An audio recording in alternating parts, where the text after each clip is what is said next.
So the circuit solution becomes easy in case I have to find the current and the voltage. I can use KCL and KVL, and that needs of course a lot of patience for the solution.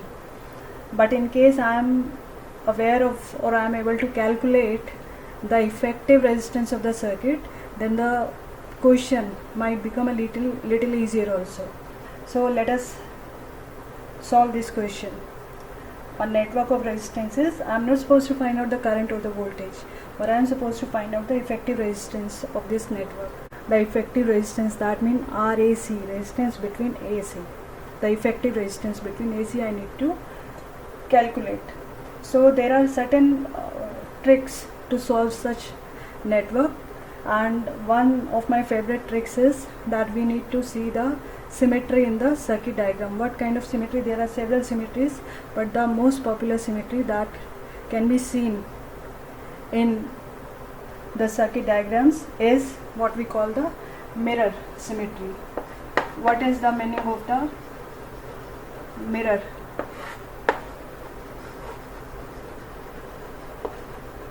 Symmetry. What is the meaning of mirror symmetry? So you have to identify a portion of the circuit diagram which can be overlapped over the other diagram. For example, if I take this portion here and turn it here, then of course this right hand side is exactly the mirror image of the left hand side. If I am saying that okay, this is a mirror here, and if you are standing here, then isn't that this portion, this right hand side portion, is the mirror image of the left hand side portion? How come? I can see a branch here, I can see a branch here. This is 1 ohm, this is 1 ohm, this is 2 ohm, this is 2 ohm. What will happen to the 3 ohm? If the mirror symmetry is observed anywhere in the circuit, assuming that this branch is acting like a mirror, then the simple point is, along the line of symmetry, all the points will be at the same potential. That means on the line of symmetry,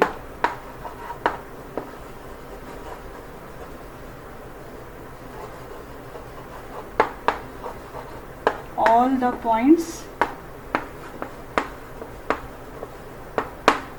are at same potential. So this is the line of symmetry, this is the mirror. That means this point B and this point D should be at the common potential. And if the points are at the common potential, should the current flow between these two points? The current flows only whenever there is a difference of potential. Current always flows from high potential to low potential. In case there is recall that very simple circuit. I told you that if this is a simple circuit here, then the current goes from positive terminal to negative terminal through external resistance. What is the positive terminal? At high potential. What is the negative terminal? At low potential. So we take that okay, the current always goes from high potential to low potential. Potential difference is mandatory. If the potential difference is 0, that means there won't be any current flowing through the network. और अगर current flow ही नहीं कर रहा किसी particular branch से, if the current is not flowing through any particular branch, so what is the meaning of putting that branch? So between the point B and D, that 3 ohm resistance can be neglected. Any resistance will contribute to the circuit if the current actually flows through it. If the current is not flowing through it, then that specific resistance can be neglected. So I have neglected the resistance here between B and D, and now have a look at the network. Isn't that these two are in series, these two are in series, and what about the lower one? These two resistance also are in series, and we can simplify the circuit easily. So what is the simplified circuit? When these two are in series, we have done this combination of resistance in 10th class. In series combination, the resistance, they add up like R1 plus R2 plus R3 and so on. So what will be the effective resistance between A and C in the upper branch, between A and C in the upper branch, the net resistance will be the series combination, which is 2 ohm, and in the lower branch, the complete lower branch, both the resistance again are in series. So I can generate one more branch here, saying that okay, the total resistance is 2 plus 2, which is 4 ohm. And these two resistances, 2 and 4 ohm, are in series or parallel? Of course they are visible, they are in parallel combination. So what is the effective resistance between A and C, parallel combination of the two? And what is the formula for the parallel combination? 1 by R is equal to 1 by R1 plus 1 by R2 plus 1 by R3 and so on. So if we apply the parallel combination formula here, the resultant will be 8 by 6 ohm, or that will finally give you result 4 by 3 ohm. I think correct? Yes, that is correct. So this network, the initial network that was appearing to be a little complicated to solve, to find the resistance, now become very easy by using a symmetry, mirror symmetry. So at times you will get the circuits wherein the mirror symmetry is there and solve the network easily. Let us take one more question. So let us solve this circuit, which appears to be an infinite series of the resistances in the set pattern. So if I just observe the network, this is a right angle pattern here, which is actually repeating itself. This right angle is repeating here, here and here, and it is repeating. So if I take the equivalent resistance between the terminal A and B to be R, this is the equivalent resistance that I have assumed to be R. So what is the technique to solve such infinite series? What do we do is that we segregate the first part of this entire series. So I'll just copy and paste it here. So what it will be, I'll be having the terminal A, B, and the resistance is R. This is 1 ohm and this is 2 ohm. I have copied the first part of the entire series and pasted it here. So now I have deleted this part from here. Isn't that what I am left with? A series again. The question is actually repeating itself, which is having the resistance R. So can I replace this entire series by an effective resistance R? So this is what I have done is, I have taken the first part, copied and pasted, and rest of the network again is taken and represented as an equivalent resistance R. So this is R again. So now the circuit is simplified. This entire infinite loop is simplified, and just have a look at the circuit diagram. It is simply the parallel combination of the two. So when I resolve it, I will get the terminals A, B, then there is a resistance 1 ohm, and here is the parallel combination of the two. And what is the parallel combination of the two? This is 2R divided by 2 plus R. The effective combination is this. I'll just substitute this value here. So effective resistance, and the value here is 2R divided by 2 plus R. And now look at this network. Isn't that these two resistances are in series? So let us find out the equivalent A, B, and this resistance is R, and we are having a equivalent resistance here, which is a series combination of the two. And what is the series combination of the two? R1 plus R2. So this plus 1. So it gives me 2 plus 3R divided by 2 plus R. 1 plus this gives me 2 plus 3R. Okay, now this resistance is your 2 plus 3R divided by 2 plus R. isn't that this effective resistance R should be equal to the effective resistance that I have just calculated? So from here can I put that, okay, R is equal to 2 plus 3R divided by 2 plus R. This effective resistance was the effective resistance that we assume for the initial network R. This is actually the resistance which is shown by the infinitely long series over there. So this R is the net resistance offered by the infinite series, which I have just calculated to be 2 plus 3R divided by 2 plus R. And when we solve this further, what we will get here is 2R plus R square minus 3R minus 2 is equal to 0, and this is actually forming a quadratic equation. This is forming a quadratic equation, and when we solve this quadratic equation, the solution comes out to be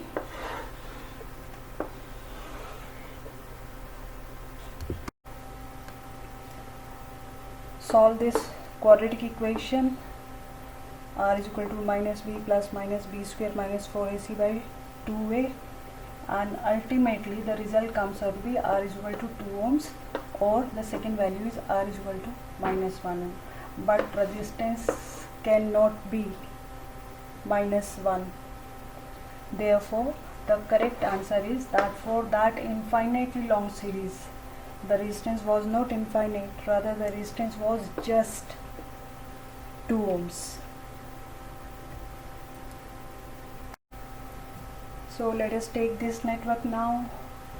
Four resistances P, Q, R, S are arranged along the four arms of a rhombus, with point B and D being provided with a bridge that we call as resistance G. So B and D are connected by this bridge, and this bridge is offering a resistance of G. A and C are then connected to the cell which is offering the EMF E. So what I am supposed to do is, I am supposed to find out the effective resistance of the circuit. So let us use the KCL and KVL. Of course, if the values are given, I can try out that symmetry formation technique, but since the values are missing, so I have to use the KCL and KVL for that. So let us solve that very quickly, assuming that this is offering a current I. So at this nodal point, part of the current I1 goes in the upper branch and the remaining current comes here in the lower branch. So it is I minus I1 here. Now this I1 current is going to the point B, and at the point B again the current will branch out. Part of the current will go to IG and the remaining current will go to this resistance Q. So let us take this be IG going across G resistance, and the remaining current I1 minus IG is now going through the resistance Q. Same ways, IG current will meet at the point D and join with this current I minus I1, and the total current will then flow through the resistance S. So what is the total current here? This is I minus I1 plus IG. Now the current from this branch and the current from this branch both are meeting at the point C. The sum of these two currents should take an exit from the point C. So when we add the two, what we will get? Simply I. And just observe the circuit.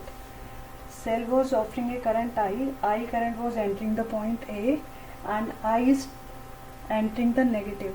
If you are finding such a thing when you have divided the current in the network, if you are getting the current which is reaching the negative terminal same as of the current which was leaving the positive terminal, that means the circuit is having the correct distribution of the current. So let us now use the KVL for the loop 1 and for the loop 2. I'll take loop here to be clockwise, and here I am taking the loop to be anti-clockwise. So this is clockwise, and this I am taking to be anti-clockwise. You can take loop direction clockwise or anti-clockwise. Ultimately the final result comes out to be same. So let us apply the loop rule KVL for 1 and 2 both. So what we will get here, when we apply it for 1, if the loop is going in the direction of current, potential difference should be positive. So it should be P I1, loop is going in the direction, here also the loop is going in the direction, so it is G IG, and when it is coming to this side, now the loop is going against this current, so it will be minus I minus I1, and this is R is equal to 0. This is our equation 1. Let us apply the KVL to second loop also. Let us apply the rule here. Isn't that loop is going in the direction of the current?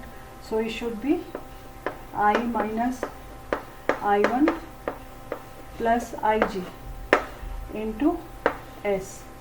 Then this branch, current is going opposite to the loop. Loop is going from C to B and the current is coming downwards. So it should be taken as minus. So it should be minus I1 minus IG, and what is the resistance here? Q. And let us come to the central branch. Loop is going in the direction same as that of the current, so it should be plus. So plus should be IG into G, should be 0. This is our equation number 2. This bridge which is formed between B and D, the resistance G is bridging the point B and D.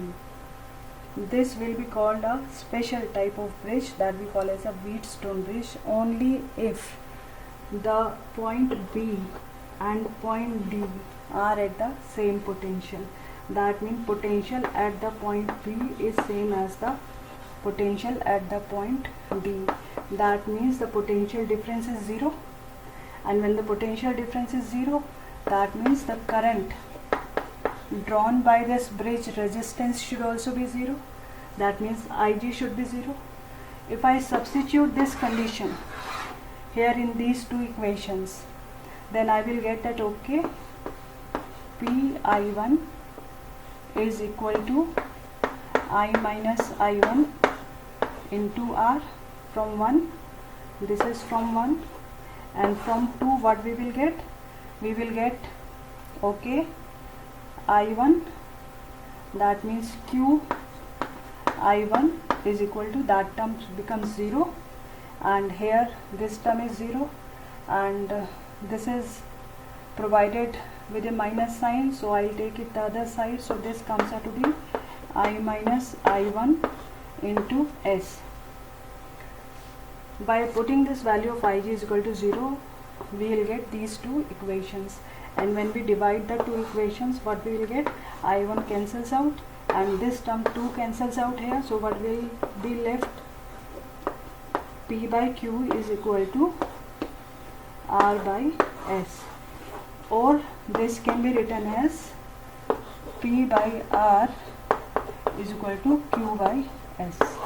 Both are same thing.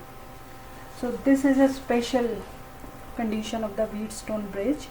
What is a Wheatstone bridge?